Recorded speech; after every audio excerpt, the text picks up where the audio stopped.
kushingamidzai kwatiri kuita pano paZim News Beat TV Zita. Ndinonzi Elizabeth Nyakuti takukutendai netsigiro yese yamuri kutipa. Tikona mukusubscribe, muri kulike, muchiramba muchikomenda zvakare.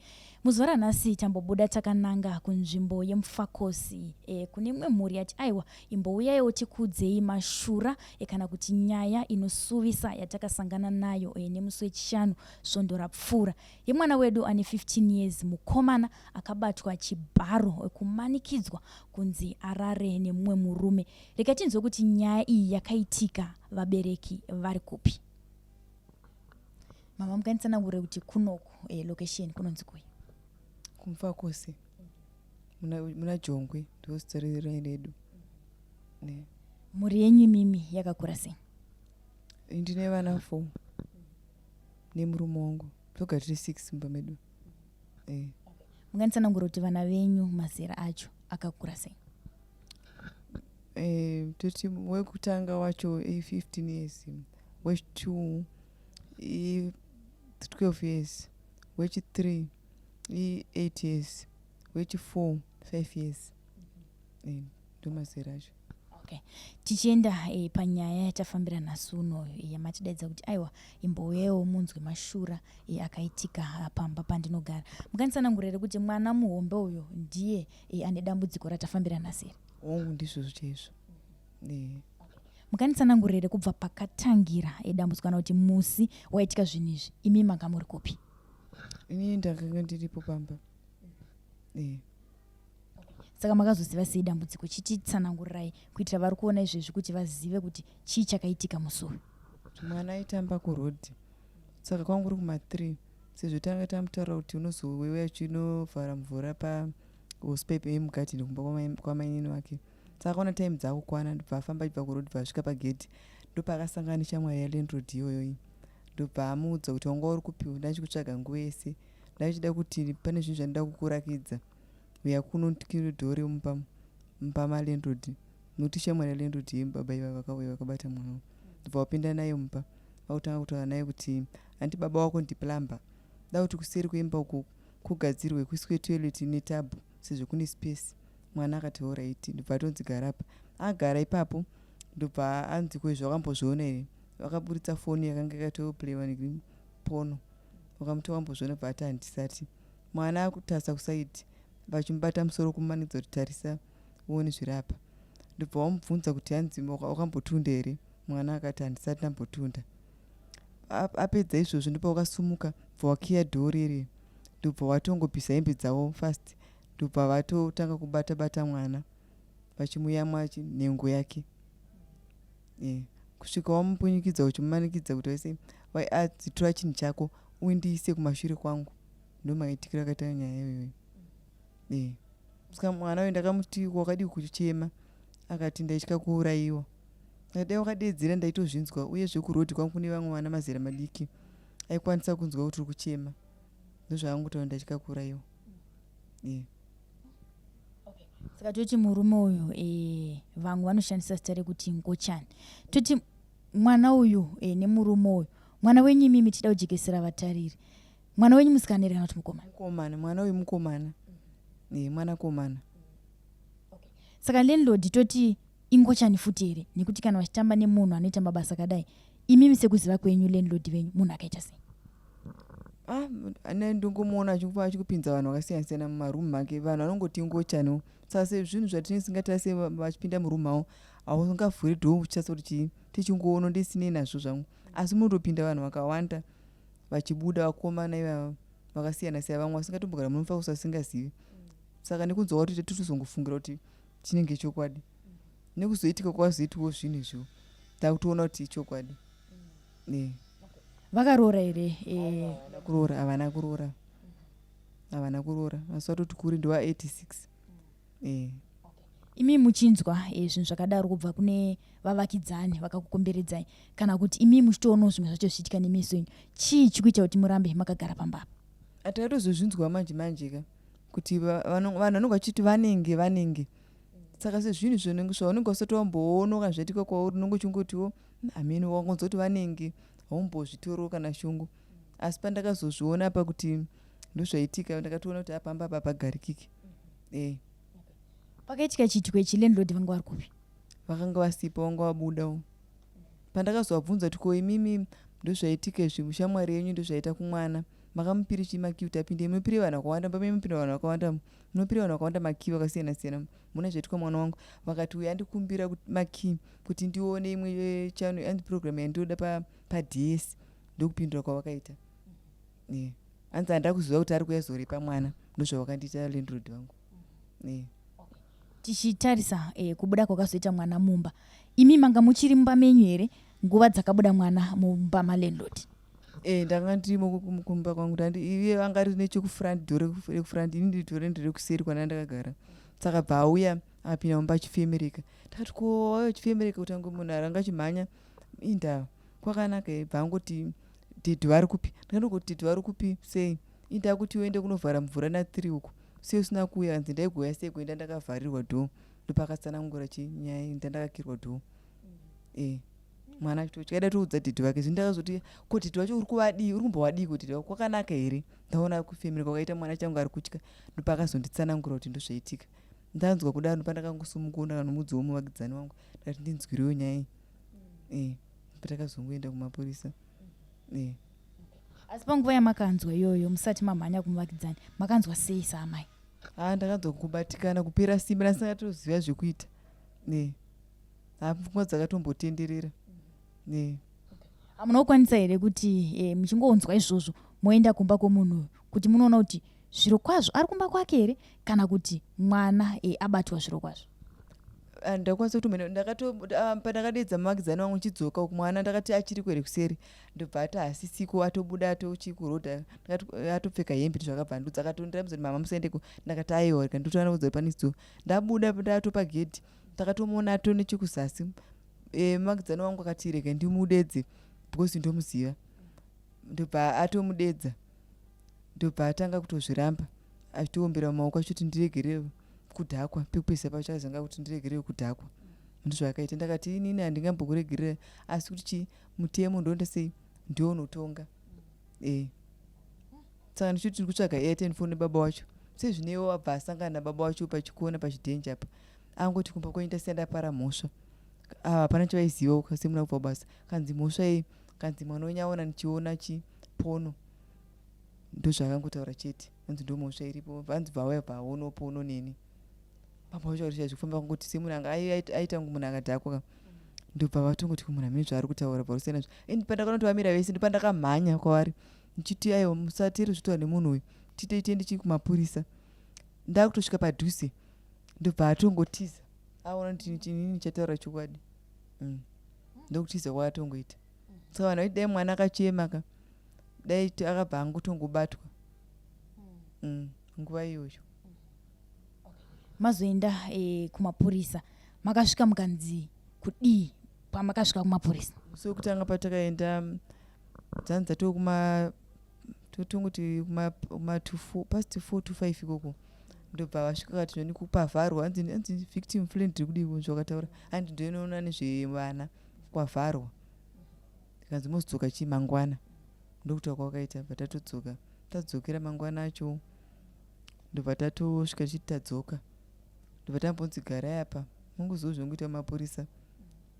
Pato pai ndopatazotanga kutozobatsirwawo. Vakati handi tinoona chikumba kwacho tonomutsvaga. Vakasara vachibvunza mwana, nokuti vanombobvunza mwana kapasina vanobereki, vachitaura naye. Vatanomutsvaga kumba kwacho, vatamushaya chinzi hapo.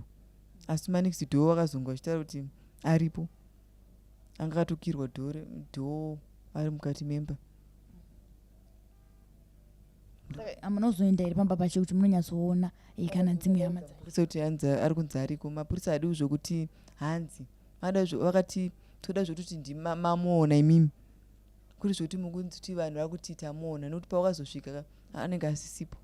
Saka vanoda kuti iwo watomuona ndiwe, asi kana ndimo wamuona nguva yepa unozovafonera, pamwe anenge atobva panzvimbo yacho, mozoona kunge vanhu vari kunyepa, zvinongonetsanetsawo zvinhu zvacho.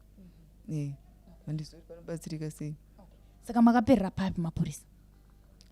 Takapera vabva kunorapwa, vakanzi aende kunorapwa mwana. Vakangoti tichazongokufonerai nezvekutaura kwavakangoita, hapana zvimwe zvakangoita. tangomira kutifonera, wakatipa dzimwe foni namba wakati kana mazomuwana mutifonera. Kuna nachiremba makaenda here? Baba wacho ndo wakaenda naye. Wakaenda naye kwachiremba kwaari hospital. Anzi akatonobaiwa ma-injection apuwa mamwe mapirisi. Pane mamwe anga asiko, mamwe acho takazotei kutotenga nokuti kunenge kusina zvinhu zvakakwana.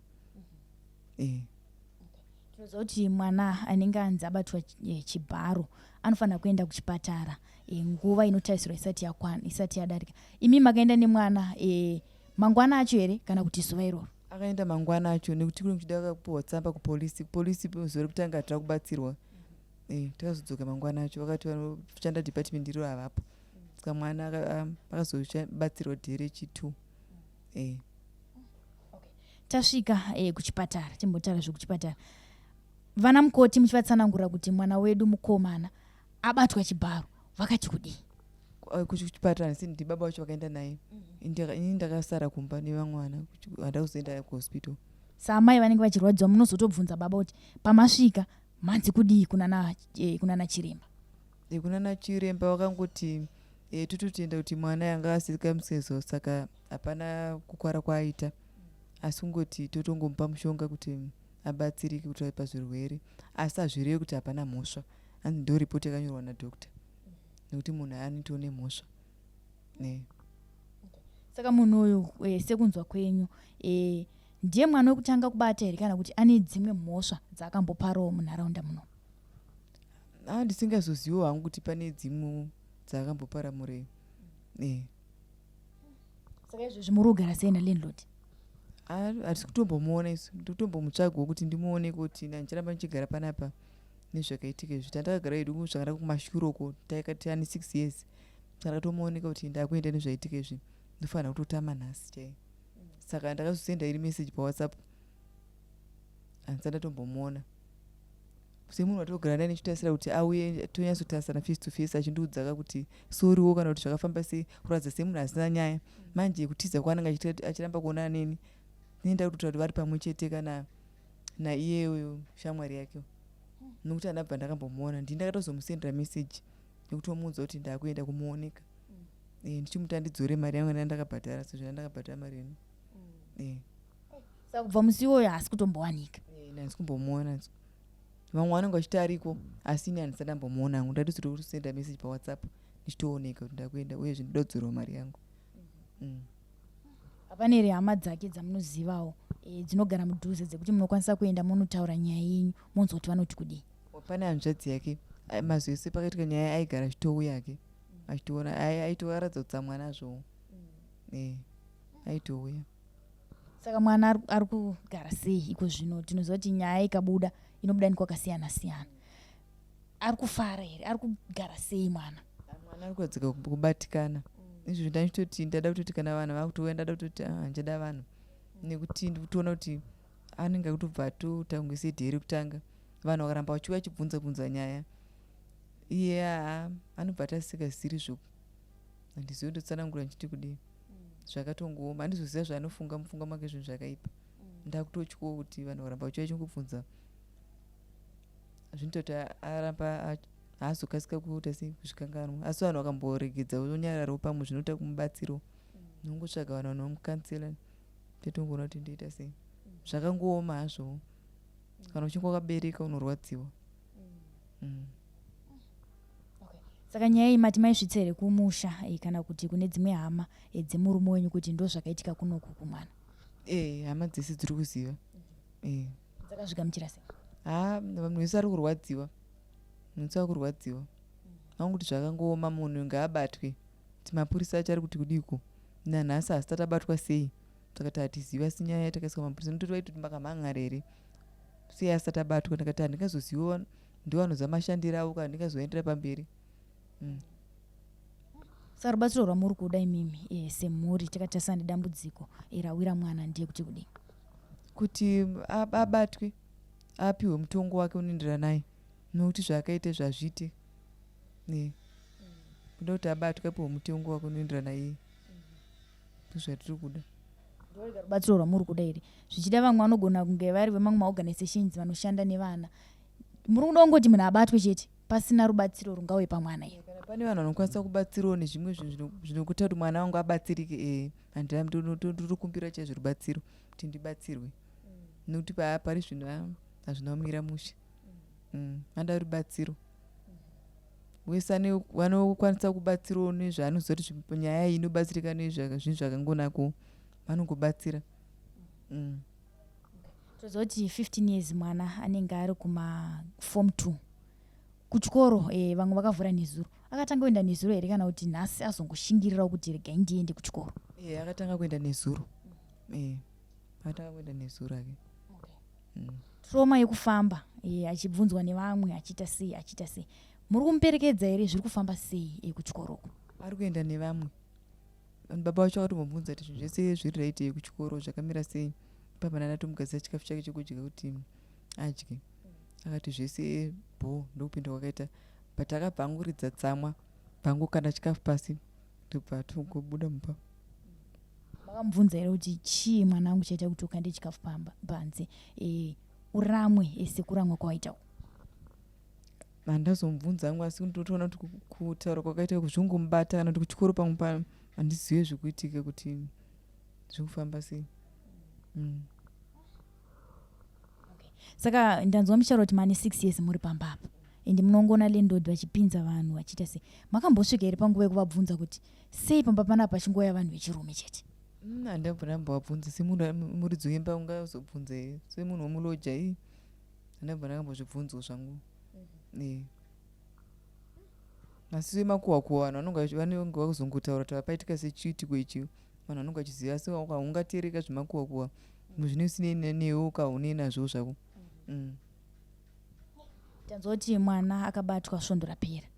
Hapana here zvimwe zvinhu zvaari kuita kana mabehavior ekuti maybe achinja maitiro aita, zvichida tinogona kuti maybe murume uyu ingochani sekutaura kwevamwe, kana kuti isatanism yaitwa nemurume uyu. Pane here zvachinja pamwana uyu zvamunoona kuti izvi mwana wangu aisaita izvi? Kungonyarara ikoko nekuramba chikafu kwaanoita ikoko ndokuchinja kwandatongoona kuti kana ukataura naye munhu anotaura zvake, asi mazuva ano akutaura pasi unoita kutoteerera kuti ari kuti kudii. Pamwe pacho handi kumupa pressure stereki nekuti pane vamwe vaitoti kana mwana akadaro anenge asikadi kunetswa nokuti sei, munotombotedza zvaanenge achiita. Kana kumupa hasha noenda kutotywo kutomunyengerera anototaura pasi, ndototeerera kuti wati kudii. Pamwe pacho ndogona kungoramba ndakanyara ndakamutarisawo. Handizivi kuti anenge achifungei. Anogona kugara ega angobata shaya yangu dai, kana ukataura naye anogona kugutsira musoro. Zvatongochinja mitro yake. Tinoziva kuti vana vakawanda vanogona kubatikana vari panzvimbo dzinenge dzakaitika nyaya idzodzo. Semi hamusati mabva pamba pamuri kugara ipapo, asi mukaenda naye zvakaita kumachechi anokwanisa kuwana counseling. Mati mamboendawo here naye kuchechi kwenyu mimi kwavanoenda tingati kusunday school kuti anowana counseling ikoko? Hatisati. Pandakatomuti musi wesunday anozvakaitika Friday, pakasvika Sunday akatoti hande kuchechi, angoti handikwanisi kuenda kuchechi nokuti ariko sei, hanzi vanhu vanonga vachingonditarisa. Saka ndakabva ndangoti ndimbomumirirawo nezvakaitika zvinhu zvichiri padhuze, ndangozvinzwisiso kuti ndizveshuwa vanhu vanonga vangoita sei, ngokwenyana pamwe vachingonongedzerana uzive. Saka mimi samai mukuendla sei situation iyi munharaunda mamugere? Zvakangooma hazvo, nokuti vanhu vanonga vachingutaura zvakasiyana siyana, unobatikana, unorwadziwa. Handitombokwanisa nawo kuzvigamuchira sezvinhu zvakangoitiko zvazvo. Zvakaoma, semubereki akabereka unorwadziwa. Handizivi ndotaura ndichiti kudii. Mamwe mashoko ari kutaurwa nevanhu ndekuti kudii? Vanhu vari kungoti munhu anofanira kubatwa, kuti mapurisa rambai muchingodzokera muchinobvunza kuti nyaya yapapi, makambodzokere kuti nyaya yapapi. Saka vanda kukubatsirai zvichida ndive vemaorganizations anokwanisa anoshanda nevana, vanokubatai panhamba dzipi? Vandobata pa0773 587 113. Ngadzokoro dzenyu kuitira pane vanenge vapotsa imwe chete. 0773 587 113 ndo namba dzangu idzodzo. Toti iko zvino maona mukana wokusangana nemukomanawo zvichida kumapurisa azobatwa kana kuti masangana naye panze apo muchingobuda gate, mashoko amungade kumuudza muchingomuona ndekuti kudii? aina hapana mashuka nditoda kutombomurova ende hapana mashuka anokwanisa kutombomudza ndoda kutombomurova ndoshungu dzangu kutombomurova. manje mukamurova ko akabva afa manje. Aiwa hapana kusikuraya ko zvakaita izvo zvandakatouraya kutouraya mwana neniwo mwoyo mangu akatondiuraya bundu racho kutonzwa kunge munhu atofirwa kutofirwa apa nokuti hakusi zvakatofanira nekutouraya kwakatoita kutouraya kuuraya kao tozozviono ipapo kana kunzi afo. Saka advice yamuri kupa vamwe vana vari kumashura ndeve kuti kudii takatarisana nekuti muchiri pamba ipapo pakaitika chiitiko ichocho advice yamuri kuvapa vechidiki ava ndiye kuti kudii? Ndiye kuti kana ukangodedzwa nemunhuwo chero wokuziva vasaende kuti handaitomboti mwana kana ukatuma nemunhu mukuru unofanira kubvuma noti munhu mukuru. Manje apa ndotoona kuti aiwa zviti vanhu vaipa kunze waipa uko munhu hachazokutrasta. Vanhu unofanira kungogara uchingoti kana mwana wako ari paanenge ari uchimbotarisa kuti zviri kufamba sei, nyangwe kuri kurodha achitamba uchimbotarisa, kana kuti ungasiya varumba wakagara newo uripo uchingoona. Ndongoti kana mwana akadedzwa nemunhu usaende, nyangwe ari wokuziva, nyangwe pamba paunogara kana ngava landlord chaiye. Kana hame pedyo futi nokuti hauchaziva wakutongotya. Ndizondotaura ndichiti kudii zvakangooma zvinonetsa. Saka mashoko enyu ndeyekuti kudii takatarisana nekuti dambudziko iri rekubatwa zvibharo kwevana tikuona kuti riri kuramba richiwedzera and mamwe makesi acho ari kutsimbirirwa nevabereki. Vamwe vanoti manje tingava taripotera landlord here, tingava taripotera sekuru nhingi here. Imimi nedambudziko ramaona iri kana kuti nezvazviri kukupai hope hadzichaweka nekuti mwana mutotaura kuti akanganisika zvikuru. Mashoko enyu ndeyekuti kudii takatarisana nevanhu vari kuviga nyaya dzekubatwa chibharo kwevana vadiki? Ndeyekuti mashoko angu ndeyekuti kana pachinge paitika chitiko chakadai so haufaniri kunyara vanhu, unofanira kutotaura vanhu zvese zvinenge zvaitika.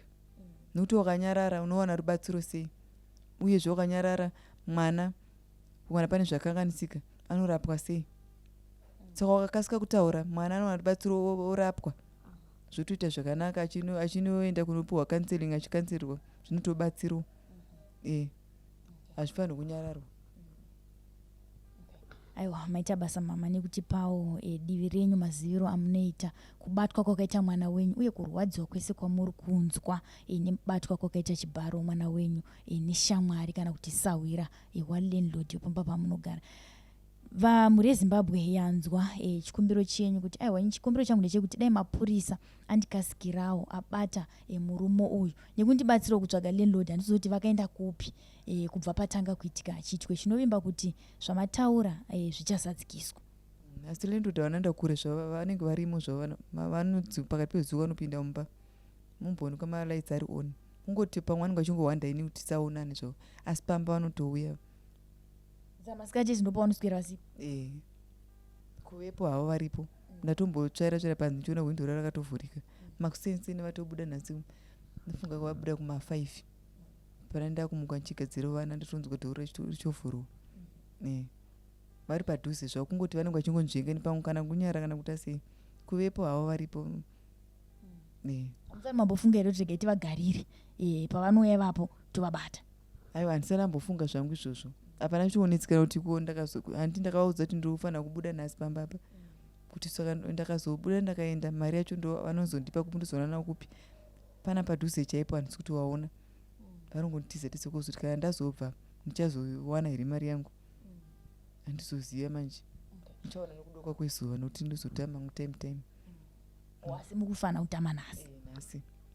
Okay, toti landlord havana kuwanika futi, muchamirira futi here kuti vakupei mari yacho kana kuti maakutongoti nemari yacho ngavachisara naye because hamuzozive zvinoitika kune vamwe vana? Aiwa handimirire zvekuti mutanapiwa mari kuenda ndikutongoenda ndozongopota ndichizofono kuti mari yangu ndiiwane. Asi mamakagara sei nalandlord 6 years? Kugara zvana munhu asingatombonetsi mangwanani mamuka sei zvatopera. Haiwa kunetsa anga asinganepa zvimwe zvese zvaiva pamba asina chakaipa tiri kutaura zvinhu zvakashata zvinhu zvangouyo izvi tandakagara zvinhu zvakanaka. tinotenda Maisimba maita basa. Alright, nemo maita basa. Tinotenda. Mhuri yeZimbabwe zvavananga nenyaya iyoyo. Munobatsirikana kana matotaura kudai so matozvipira kuti inini ndoda kuti nyaya yangu inzwike izikanwe kuti ndo zvakaitwa naSawira walandlord wangu. Chiripo ndechekuti mwana abatsirikane. Newa tinotenda. Pandakagara nawo pano muvakidzani waMaisimba Rashe, rega tinzwewo kuti pakauya Maisimba Rashe pamba pavo ndiye apiwo matano avakatora seshamwari yavo. Mama, Maisimba Rashe panambotaura navo vakati aiwa pane muvakidzani wangu wandakamhanyira mushure mekunge ndanzwa kuti mwana ndo zvaitika kwaari. Imimo ndiye api mashoko kana kuti advice yamakavapa nguva iyoyi? Inini time iyo pavakasvika advice yandakavapa ndiye kuenda kupolisi. Vakatoti takaenda nesoro kupolisi, asi tasvika kupolisi takanzi ofisi iyo yavhara paMarimba polisi. Ofisi iyo yavhara saka motozoya mangwana makuseni. Saka ndipandakati musandisiye. Saka taenda tese mangwana makuseni, it was on Saturday. Tasvika kuMarimba polisi takagara awa tangonzi pindai umo because vanhu vacho ofisi iyo ine friendly victim chichi vaenda kukoti. Saka tagara ndaona hatina kana rubetsero tiri kupiwa. Ndipo ndakazoona OIC wacho because ndakambonge ndambomuona nemwe kesi yanga andafambira. Ndofana ngosvika vanhu ndamaapproach. Ndikati amufunge ndonyaya tauyawo nayo. Vanhu vakauya nezura vanhu vakubetserwa. Izvo zvitadzoka futi tiri kunzimirira vanhu vaenda kukoti. Hapana mumwe vanokwanisa kutibetsera here panapa besides ofisi iyoyo. Ndipo takazoona vamwe baba ndobva vazotashedzwa kuchaji ofisi. Saka takazosara zvedu panze. Vapinda muchaji ofisi mwana akatorwa statement ndokuzopuwa tsamba yekunzi mwana aende kuhospital, kuHare hospital. Mwana apuwa tsamba aenda kuHare hospital, adzoka arapwa, akabaiwa mainjection nematablets aakapiwa. But inini neshamwari yangu takazogara pasi tikaona kuti ZRP yafeila. Police has failed us because Friday yakapuwa reportika vaitofanirwa kunge vakatomuka vakatouya kuzotsvaga mukomana aive akanganisa mwana uyu, so that vaimulokera in macells vachiinvestigata zvavo, pane kuti vatiti vanhu vaenda kukoti mozouya Monday because weekend. Sure zvinhu zviri emergency kudaro munhu anotiza ka sebe vatisi kuziva kwari zviri kunzi akabuda muHarare, vamwe vari kuti arimo tamuona mangwana, mwari kuti ndakamuonapo. Saka which means he's still roaming around the street. Kokana ari kungokomita futi maoffenses akadaro, achingoenda achiabuse vana, isodomize vana, achienda akadaro because police yepaMarimba haikwanisi kuatenda zvinhu zviri emergency. Right now they failed nyaya yemadrugs muZimbabwe as Zimbabwe Republic Police. Izvo zvine kuabhuswa kwevana, they are not even helping. Handisi kuziva kuti toita usei nepolisi tachema nayo. Police ndo yauraya zvinhu zvese because first assistance inofanirwa kuwana must get it from the police because no one is above the law. But kana police yacho iri kuita zvayakaita izvi, handifungi kuti hapana kwatiri kuenda senyika yeZimbabwe. Hapana kwatiri kusvika, hapana. Asi mukomana uyu ese kuziva kwenyu tozoti imi mani nguva yakakura muri munomu, mukomana uyu ane dzimwe mhosva here dzakambopara zvichienderana nekusodomaisa vanhu? Iyi ngochani ininika what we know is they are gays pamapavo ipapo, but hatizozivedu kuti zvinhu zvavanoita kumba kwavo. Landlord weshamwari yangu is a gay. I think sepolisi yaitofanirwa futi kuuya kubata mukomana uyu landlord uyu mugay futi. Saka zvitogona kunge vakamasa chigame chavo ichi sano ngochani isi zvinhu zvatakatoona isu. Polisi inofanirwa kuinvestigate because zvese tosira mumaoko mabasa emapolisa. Ndisaka mizonzwa kunzi munhu abatwa arohwa nemobhuka akaurayiwa because police haisi kustepa their foot down kuti vabate vanhu vanenge vapara mhosva. Vanosiyira society kuti iurayi because handidi kunyepera. Dai mukomana waita kamuwanaka kutora kuno kwandai akatovigwa because inyaya yeFriday kai handai akatochererwa 6 feet down because vanhu vaimurova. People were angry and they are still angry. Vanhu vakatsamwa saka vaimubati vakamurova polisi isipo. Saka sisi kanchiti mapolisi aitai basa renyu ngavaite basa ravo. Saka tiri kuchema kuna assistant commissioner wepolisi kuti Marimba iyi kai ndinoziva hangu kuti vanekawandirwa, vane zvakawanda zvekuita nyika ikurwisana nemadrugs nechichi, but pane dzimwe nyaya dzavanofanirwa pa first preference to handle. Sei papa they failed us. They failed us because he's going to commit more crimes. Ane umbrella yake iri kumishield yepolisi isina zvairi kuita. They are dilly-dallying nebasa ravo. Vande vakatongoti musiwo yo munhu akavharirwa Friday usiku iyo akatsvagwa because anga achiri mufakosi. but right now akandofunga kana akatoenda Zambezi to Limpopo ari kufara zvake.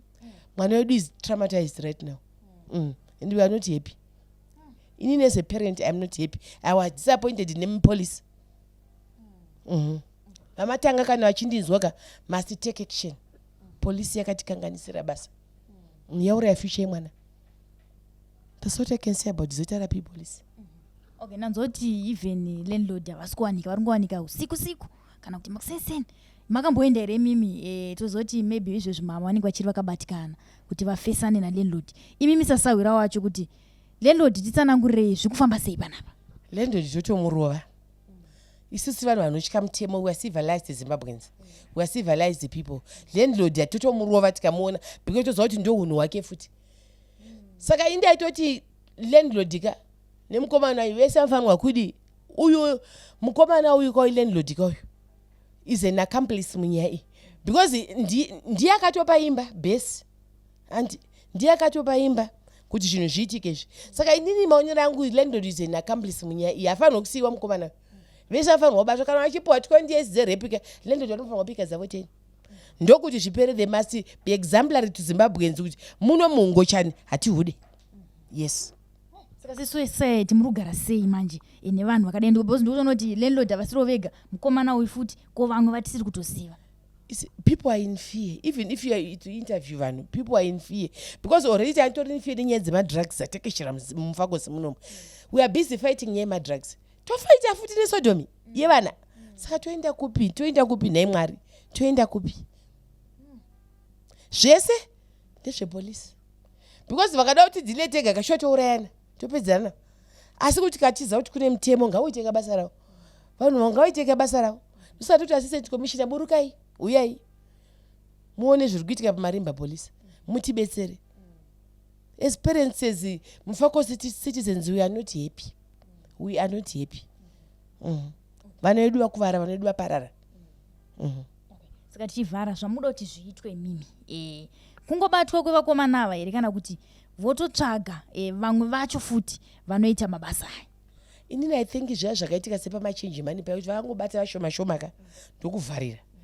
Vakangobata vakomana tu ava landlord nemukomana uyu vakavharirwa, vakatongwa koti vakavharirwa. I think zvinombodzikira. Handikuona kuti izvo zvizigira kutambirwa. Vanhu vakutya manje kuita foreign currency trading panze apa. Ndozvinongoda kuitwa nyaya dzakada dzodhiliwa nadzo once and for all. Vakomana tu ava landlord ngavasasiyiwa please ndapota. Vamatanga landlord ngavasasiyiwa. He's an accomplice munyaya iyi. Akabesera kuparwa kwemhosva nekupa imba yake kuti omakiye ndonda zvauri kuda. Ndofunga chigame changu akachimasta kubva kudhara. Vakatonga kuti nhasi dozuva racho chiitai omakiye yangu aya ngaabatwe mukomana webhesi rake uyu neuyu uyu akauya uyu vese vari tu the first same trial. Saka zvichida vakomana ava kana kuti varume ava ritori basa ravo rekuti vanotobata vana vachivamanikidza kuti varare navo, nekuti tisingazive kuti tazongotanga kuzvionera pana Simba Rush tisingazive vamwe vana vakanyarara vasina kukwanisa kudza maparents avo. Possibility yoyo is 100% again. Vanogona kunge vaizviita singazvinotise apa zvazotibaya moyo kuti taonawo kuti zvaitirwa mumaoko edu. Maybe vagara vachizviita, maybe havazviita, ndinganyepe handizive zvangu kuti but what we know sekunzokamaita kumunin'ini wangu kuti kuna mai Simba Rush panotoya vanhu pamba pavo tongoona vachipinda varume, especially varume ndoni vachipinda vachibuda hatizivi kuti moitwa nezvei but what we know they are gays. But hatizivi kuti vanopindamo vachiite vachibudamo vachiita nezvei we don't know but magay. Saka possibility yekuti zvogona kunge zvanga vichiitwa ka iripo kaunti maybe paufriend hwavo ugay zone hwavo ugay club hwavo vanenge vachiita zviripo kaunti vaitoronga izvozvizvi we don't know but isusu want justice for Simba Rush. Mazvinzwira mhuri yeZimbabwe tiri pano paZim News Beat TV. Mai vandanga ndakagara navo mai Simba Rush tiri kuno kumfakosi vari kuti moyo wangu uri kubaikana nechiitiko chakaitika pamba pedu nemusi weFriday. Mwana wangu mukomana anova iye dangwe ane 15 years akabatwa chibharo nemunhu wandaivimba naye kuti aiwa masawira ndisawira walandlord wangu. Asi chakazonyanya ndikatyamadza ndechekuti chii chakaitika kuti murumoyo asvike pakubata mwanakomana chibharo kumumanikidza kuti arare naye. Songana zvakare pamwe maprograms anotevera Zita. Ndinonzi Elizabeth Nyagwe. Namba dzamaisimba kune maorganizations anokwanisawo kuvabatsira anoshanda nevana ndidzo dziri kubuda pascreen. Songana zvakare. It's a goodbye for now.